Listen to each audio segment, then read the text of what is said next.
Hello, hello, hi. Welcome to week 2 of Cancer season, Expansive Astrology Academy. I am so glad that you're here. I hope that you're doing well. There's a lot of intense energy happening, not just this season, not just because it's Cancer season right now, but because of like a bunch of other things. We've had eclipses, we have Mercury, we've got a bunch of retrogrades that are not quite complete yet. So I hope that you're feeling well, and I hope that you're feeling prepared after last week. I hope that you've done a really deep dive on for yourself and your value system. I hope that you're entering this week with a pretty solid sense of what your top values are right now, what you value the most in your world, in your life right now, what you want to be focusing on and bringing into your world and putting out into the world. What are your top values? I hope you have a really solid understanding of that and like a lot of confidence in what that means for you. Because this week we're diving into what it means to be a crab. This week, we're talking about the inside of the shell. We're talking about the Cancer season. I think is a beautiful opportunity. It has a beautiful invitation for us to learn how to love ourselves from the inside out, for us to learn how to know ourselves deeply and intimately within our little shells, within our chariot, and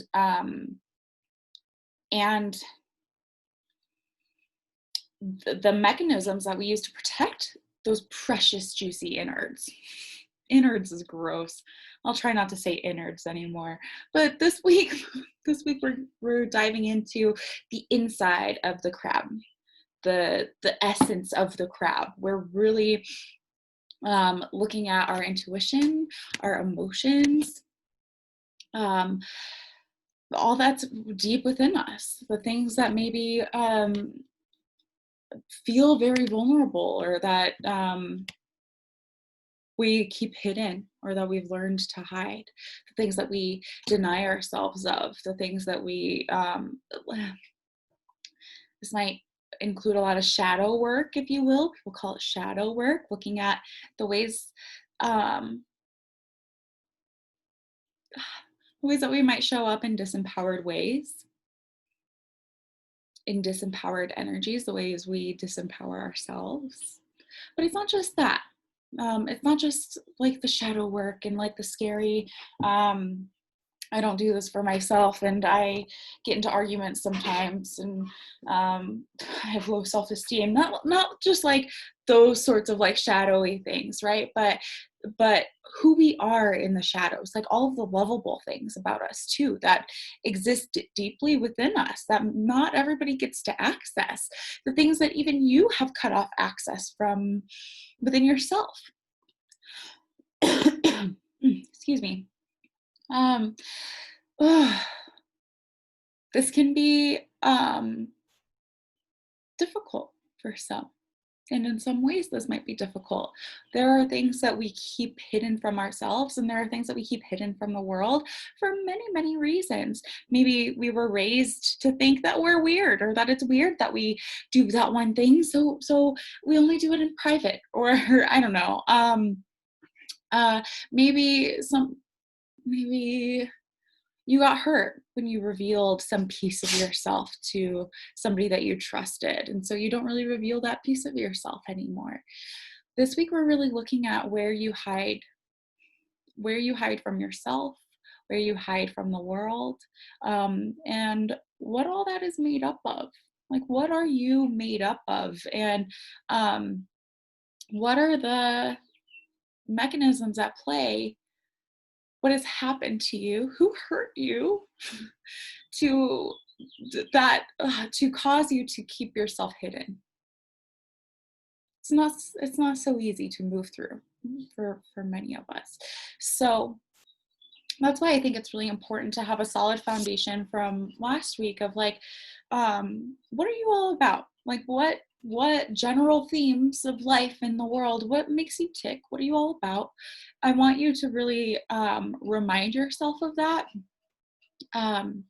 this week and forever, so that you can like show up with a sense of confidence, even if doing some of this work is really hard for you. I want you to be able to kind of like realign yourself and remind yourself of what you're all about, what is most important to you, what your values are. So I have a quote. Shoot. Let me pause one moment. Okay. I believe this quote comes from my Roy Gillette book called The Secret Language of Astrology. Um, Cancer season brings with it an invitation to, quote, behave in everything we do as if we are caring for a child, with nothing left to chance. We want our world to feel comfortable and safe, to pour out pearls of profound kindness from our deepest private selves, unquote. I'm frequently talking about parenting ourselves and our inner child and the child within, and how we're all just big old babies with really basic needs that need to just be tended to and nurtured and cared for, catered to, cherished, honored. And I mean, cancer season is that season. We get to behave in everything we do as if we are caring for a child. I also think that's very important during a time like Mercury retrograde, where we can sometimes be a little impulsive, or sometimes we don't communicate the way we normally would or the way we mean to. Um, we get to be so careful as we move throughout the world. We get to be so careful with ourselves that it's as though we're taking care of a little child. We want our world to feel comfortable and safe, to pour out pearls of profound kindness from our deepest private selves. So I think in order to be able to do that, we have to have a really intimate, knowing relationship with our deepest private selves. And much of what is in the PDF this week is aimed toward fostering that. That's not necessarily something that I can, it's not completely something that I can teach you, right? That developing an intimate and knowing relationship with your deepest, most private self requires a lot of willingness and awareness, humility and honesty, and like willingness to be with yourself, willingness to own what comes up for you without judgment and without criticism, but just being with yourself and being with your emotions and being with your reactions, being with yourself without the judgment, without the narrative, without the like evaluation. We're constantly evaluating ourselves, right? Can you be with yourself with a little less evaluation? Just be there with yourself. I don't know how many times I can say that.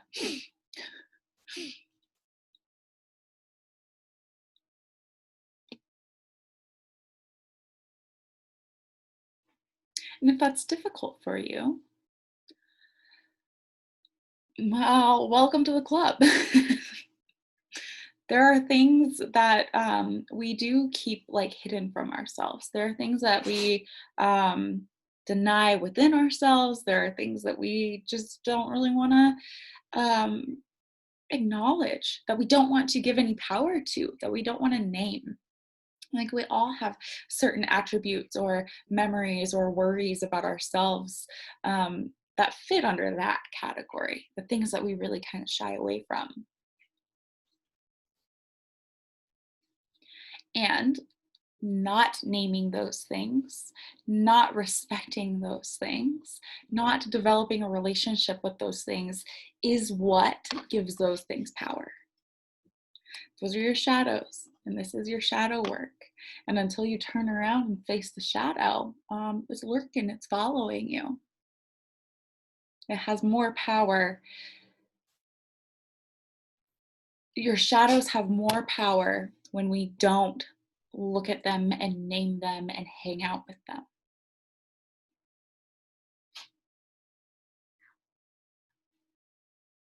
So, what think of a crab, right? Think of a crab and how they move like side to side. They're often not very direct. So, Cancer season is a time where we get to kind of explore our how direct we are. We get to explore what we're sidestepping, what we might be avoiding, with ourselves and with our shadows, with our most deepest private selves, and with others. I want to mention here that I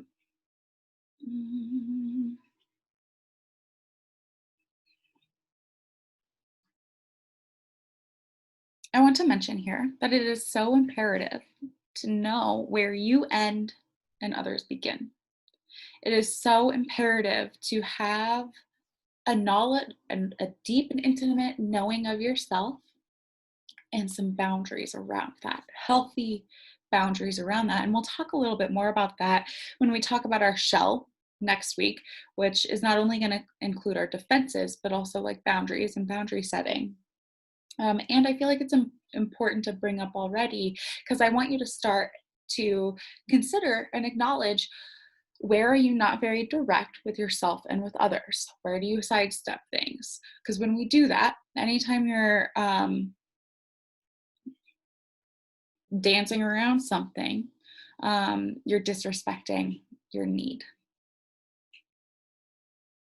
I think that's fair to say that anytime you're dancing around something and like not being very direct, you're disrespecting a need that your inner child is having, or that is, something vulnerable and deep within you is calling for. And if you're beating around the bush, or if you're afraid of confrontation, or if you're not effective with confrontation, you're disrespecting that need that you're having. You're disrespecting your need for a boundary. You're disrespecting like whatever's coming up for you.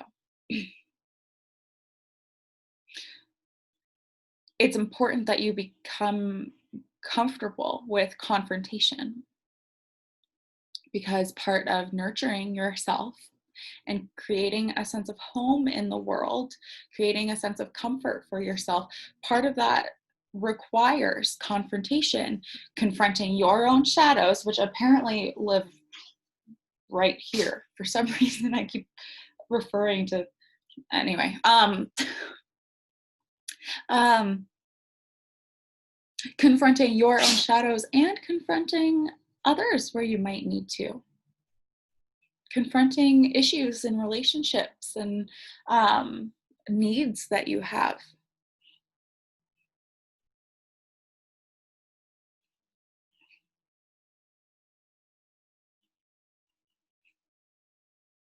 So consider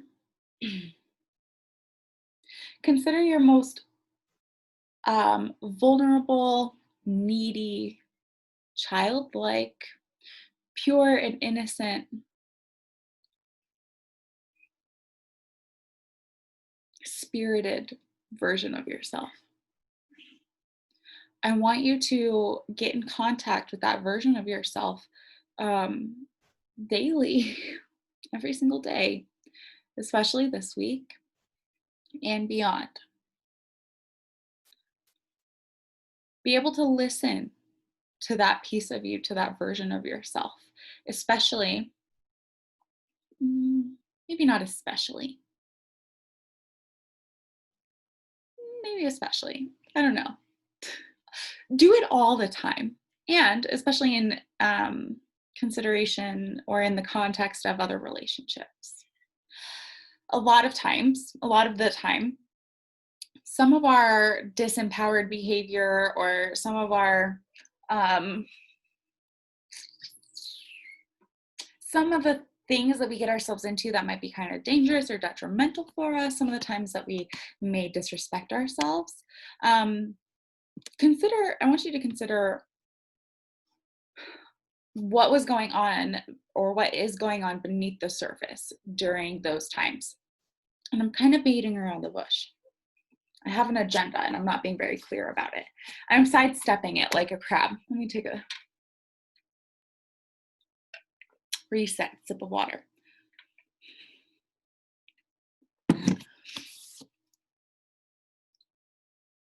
I often say that just on the other side of disempowered behavior or energy is empowered energy. Every single time we behave in a disempowered way, there is an opposite reaction that is more empowered and more aligned for us. Just on the other side of disempowered behavior is empowered behavior. You can always make the switch. So I want you to consider any of the times that you may be feeling disempowered, and I want you to connect with the deepest, most private, most vulnerable piece of yourself, and protect that piece of yourself more effectively in an empowered way. Let me give a couple of examples. Cancer season is a time for us to consider our relationships, how we show up to nurture ourselves in those relationships, and like our attachments to things. Cancer can be very protective, very grabby, very needy, possibly overbearing, or yeah, because it has this intrinsic need to care and to be loved and to feel comfortable and at home. There's an intrinsic fear of being hurt, of being abandoned. So consider what those types of fears might cause you to do. If you have a fear that you're going to be left or abandoned or misunderstood or any other terrible, scary thing that might be able to happen to you and your human ego, what do threats like that ignite in you? What do they cause you to do? And where does that come from? I hope I'm being clear enough without giving many more examples. I don't like giving many examples because I was going to say because I want you to really evaluate and just be with your own examples. Give me some feedback. Let me know. Would more examples be helpful? Do I need more examples?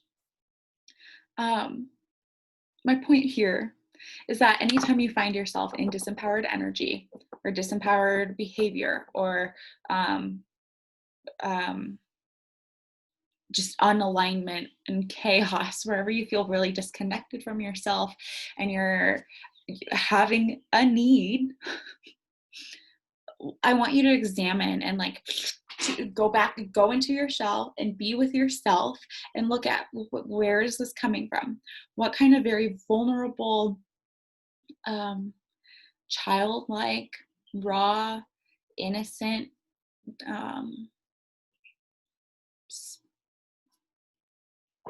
I don't know, just human need.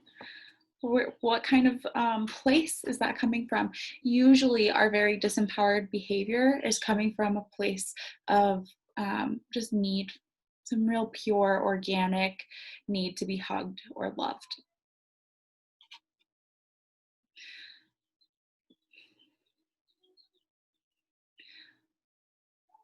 This week is a time to evaluate whether your needs are getting met.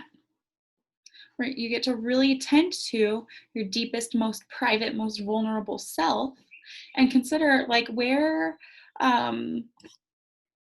how are your boundaries?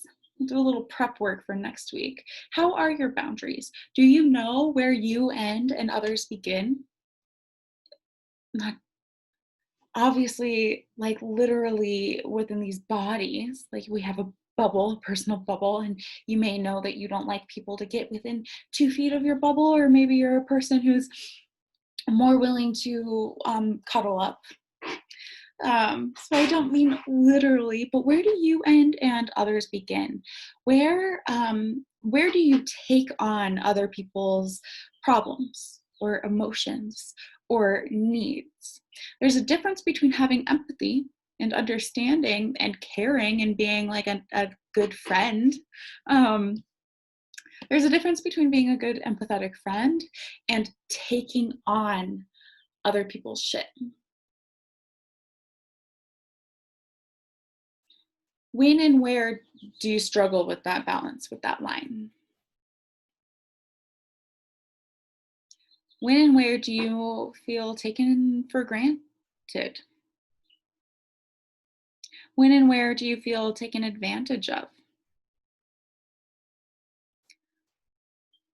Where are you giving too much of yourself, or feeling exceptionally attached to a thing or a need or a relationship or a belief that's not for you anymore? Hmm. Where might you be um, yeah, giving too much of yourself? My little sister taught me this analogy, metaphor, visualization for relationships. I think she got it from her therapist. It's great. She says to consider that you have an Easter basket or an egg basket full of eggs. And every time you do something for somebody, every time you answer a phone call or a text when you were gonna go to bed, every time you say yes to something, every time you do anything for anybody, you're giving away an egg. And um, the rate at which you are giving away eggs should be pretty equal to the rate that you're receiving eggs. I don't know why eggs. It could be anything. It could be flowers. It could be crabs. Just kidding. I don't know. Which of your relationships are you giving tons of where are you emptying out your egg basket and not getting plenty in return? Be careful not to be taken for granted. You are a powerful, wonderful, magical, great person to have around, and you're a person with magic and gifts, and you are giving, and you have a lot to give. And make sure that you're also receiving. Make sure that you're protecting your eggs. Make sure that you're not compromising your eggs for the sake of an attachment or in a relationship or a relationship. We as humans have a craving for like permanent attachment. We want things to feel permanent. Most of us, for most things, we want things to feel permanent. We want things to feel forever. We want to have like a guarantee. We want to be able to um, feel assured that what we have is gonna stay. And that might not always be the greatest outlook. Evaluate your attachments and evaluate where those attachments are coming from, because it's probably a very vulnerable, very needy, very deep and private place, perhaps a childlike place.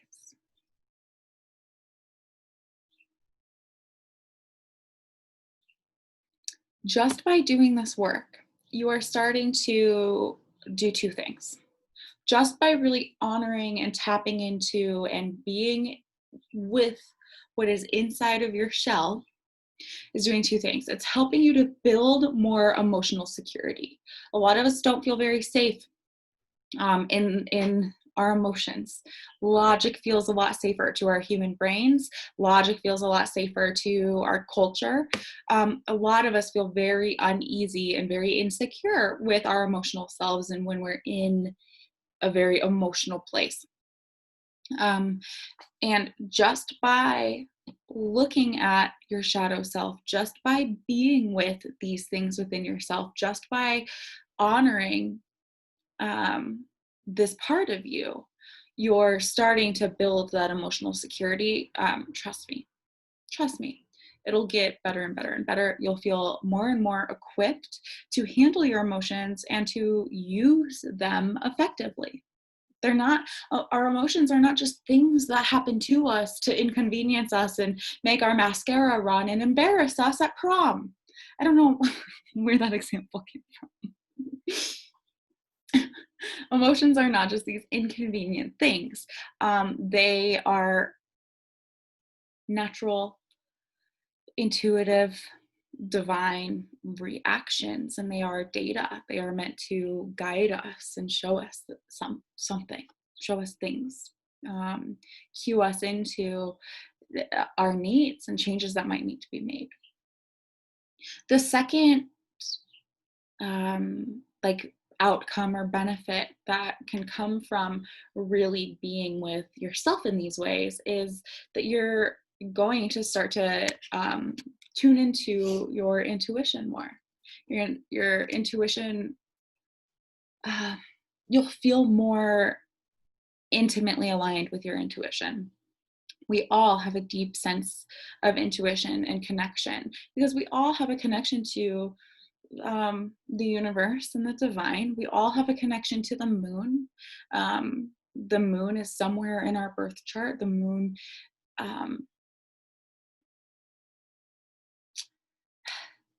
influences the way we show up, our personality. The moon is, we have an intimate connection with the moon that often we kind of disconnect from. The more you don't shy away from this work, the more you are with your shadow self and your deepest, most private self, and the more you honor and tune into that and give power to that side of yourself rather than cutting it off and running from it out of fear, the more intimately and deeply you will know your intuition. The more easily you'll be able to tap into your intuition and much more easily. We're taught to have really close relationships with our brains and our narratives and our humanness. We're not so taught to really hone our relationship with our intuition and our heart and our soul, our inner, most private, most deepest selves. And the more you're in there, the more you're with yourself, the more you honor that and just listen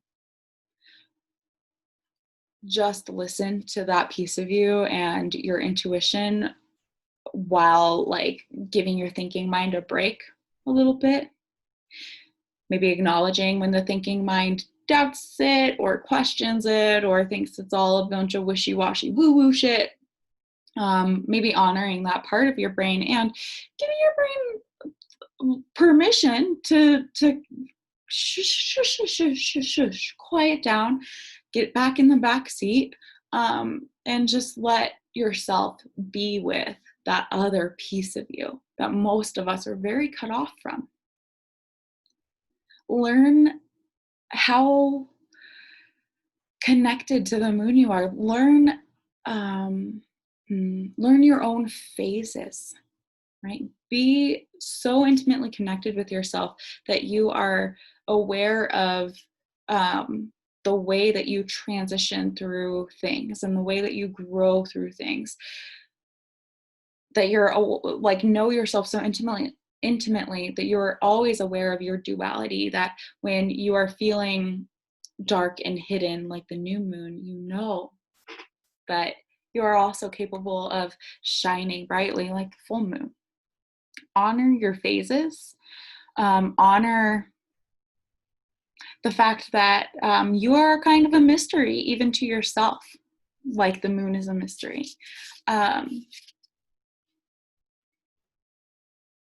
This week's work is to be with yourself in such an intimate and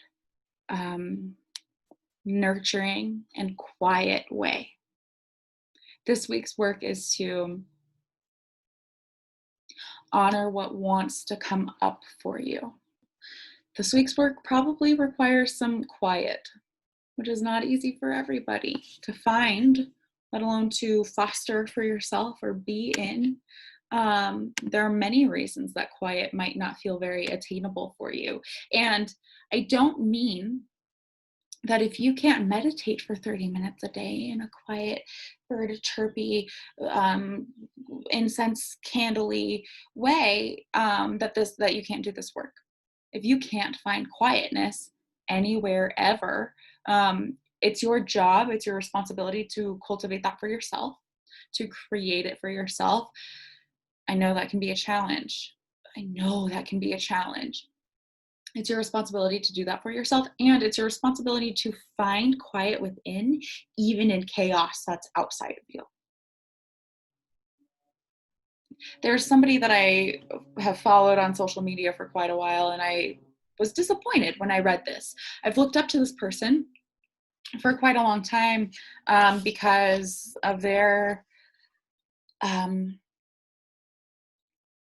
a spiritual nature, and because they are a person who meditates in a way that seemingly they seem very well versed in the practice of meditation, and I always look up to that because that's a practice that I still practice, that I still need a lot of practice in.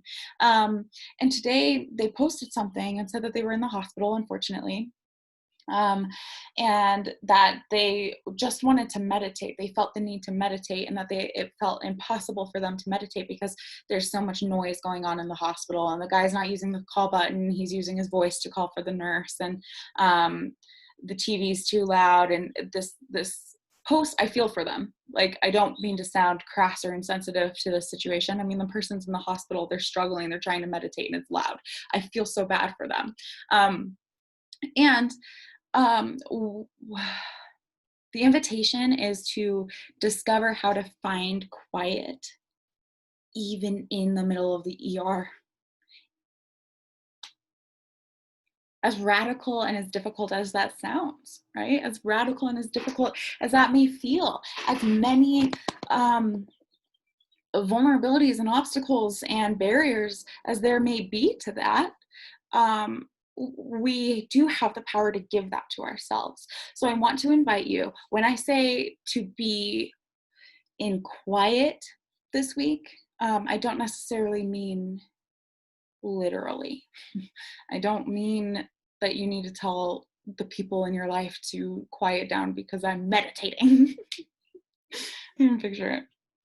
I'm supposed to meditate this week. Shut up. Maybe you do need to say that. I don't know. And that's not what I mean. I mean finding the ability, practicing the ability, learning how to tune into yourself and be with yourself and be quiet with yourself, even if you're in the middle of a conversation. And I don't mean that you like that's a raven it and you like zone out for a minute and you're like, yeah, where am I?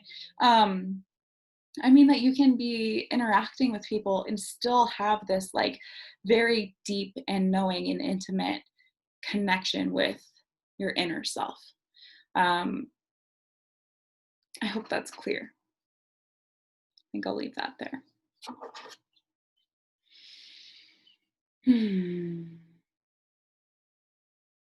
I have a feeling we'll have a lot to chat about in live group coaching for this topic, for this subject. So let me know. Let me know. Good luck. This can be very challenging work. It isn't easy to be with our shadows, especially the shadows that we turn our eyes away from. For maybe our whole lives, we've turned our eyes away from some of these shadows. It's not easy, and it doesn't have to be